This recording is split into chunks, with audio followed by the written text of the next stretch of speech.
It's time for another girl deck review, guys, because I like that one I had last time so much. So this one is the G023.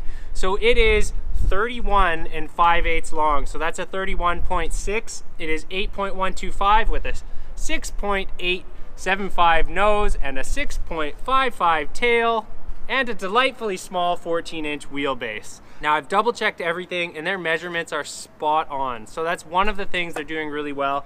The fit and finish of the deck too always looks flawless, so they do a nice job there. And I did find the new wood to be a significant improvement on my last review, which is why I'm trying another one. So this one is a Jerron Wilson diamond collaboration. I love this graphic. It's got the purple bottom ply, red top ply. Real nice looking deck. I'm really looking forward to getting acquainted with this thing. And once I do, we'll film some flat ground on it. The shape is one of their classic popsicle shapes. So very just, you know, like a popsicle stick. Sort of bluntish and then nice and round. Here's the tail. Really love these shapes. And the concave, as you can see, is pretty mellow. They got that OG concave thing going on. That's what they call it.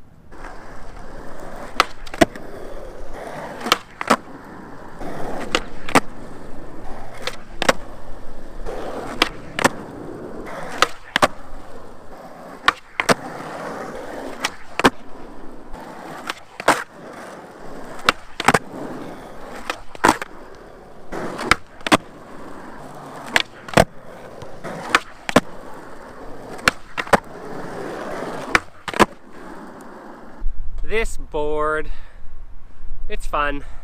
It's been 15 days since I set this up.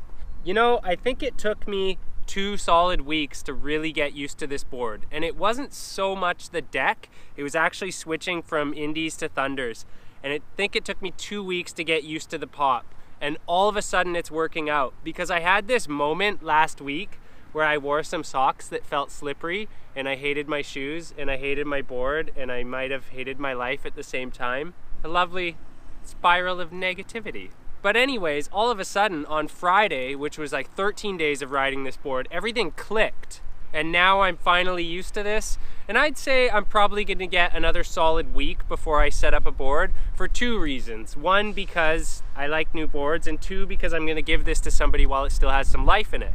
Also, like I said in my last video, you guys, mellow concave decks do go soggy a little bit faster, but the saving grace of this deck, and it seems that they improved it over the years, like I think when they switched wood shops or just improved the quality of the wood at whatever wood shop they were at, it seems as though they increased the steepness of the kicks. And that seems to balance out the mellow concave quite a lot. The tail has a pretty good steepness to it. Like, I'm not struggling at all. The nose took me a while to get used to. It definitely feels a tiny bit mellower. And the other thing that happened is right around a week and a half, it started making some old familiar creaking sounds. And it felt like it might have lost a degree or 2 of steepness. And that was the day that I was super bummed because I was like, my board makes sounds and I can't ride it because I'm too OCD to have a board that makes sounds before I do my trick because I'll get hurt because it's distracting, which actually is kind of true, but thankfully it only made those sounds for like a day and a half and I just got over it and stopped being a baby, and now I'm having fun on this board. One of the things I love the most about skateboarding is that feeling of going around a learning curve and getting to like next ability levels. When you start to see all those days and hours of doing the same trick over and over again, striving to get them longer, higher, better, when all of a sudden they start to click. So right here you can see the evolution of me finally combining 2 of my favorite tricks these days.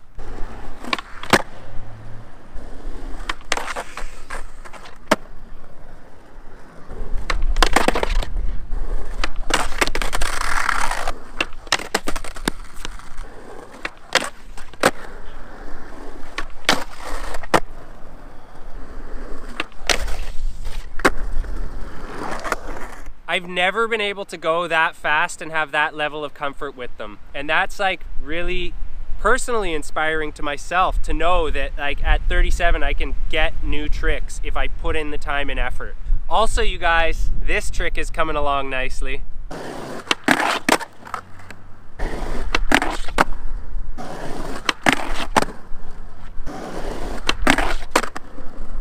baby steps, but if you guys remember what I've been showing you over the last couple of months, I've been struggling with those.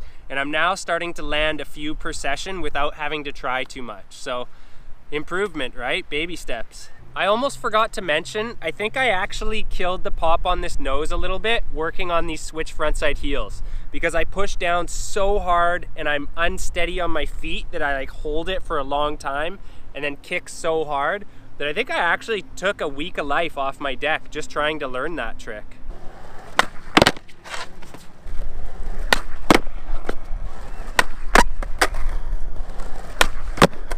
Woo! But anyways, here's a little assortment of tricks I've been loving on this deck.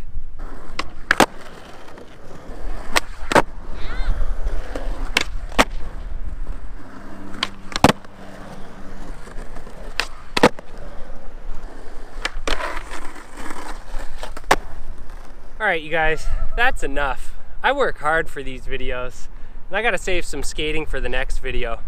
But before I go, I wanna say I started out on indies on this deck one day. Switched to thunders, it was great, but I felt like I didn't have enough pop. Then went to venture highs, had plop, pop, but it felt clunky, plunky. So I switched back to thunders, and I think it was a couple days later that my muscle memory got used to thunders and I got pop on thunders again. So I definitely think the G023 is best on thunders. Anyways, that's all. I'm going now. I'm gonna play all week instead of film for you guys. Selfishly skating for myself. And don't do all those like and subscribe things, because if you're a skateboarder, you probably have oppositional defiance complex thing. I know I said it wrong, but you've got it, so don't you dare subscribe and like to this video. So go away and skate, because skating's rad and I love it. Bye.